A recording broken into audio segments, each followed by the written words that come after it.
बरेच शेतकरी बांधव आहेत की त्यांना कर्जमाफी झाली, मात्र कशा प्रकारे झाली, म्हणजे मागची कर्जमाफी आणि आताच्या याच्यामध्ये काय फरक आहे, नेमकं कसं समजून घ्यायचं, कर्जमाफी कशा प्रकारे म्हणजे कोणत्या शेतकऱ्यासाठी आहेत, अटी काय आहेत, ही व्हिडिओ शेवटपर्यंत बघा शेतकरी मित्रांनो. आपल्याला संपूर्ण प्रश्नाची उत्तरे भेटतील.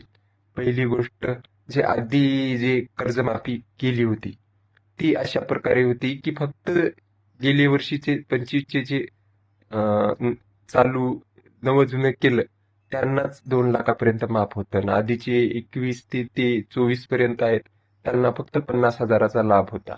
आणि दुसरं म्हणजे जे आधी महात्मा फुले योजनेत ज्यांना कर्जमाफी झाली होती त्यांना सुद्धा 2 लाखाचा लाभ भेटणार नव्हता, त्यांना फक्त 50,000चा भेटणार होता. तर आता दुसरं बघू आपण. आता दुसरं म्हणजे आता काय अटी आणि शर्ती घातल्या, तर शासनाने आता जे चालू बाकी आहेत त्यांनाही 2 लाख आहेत, आणि जे आधीचे थकीत आहेत ज्यांचे कर्ज त्यांना सुद्धा 2 लाखाची माफी आहे.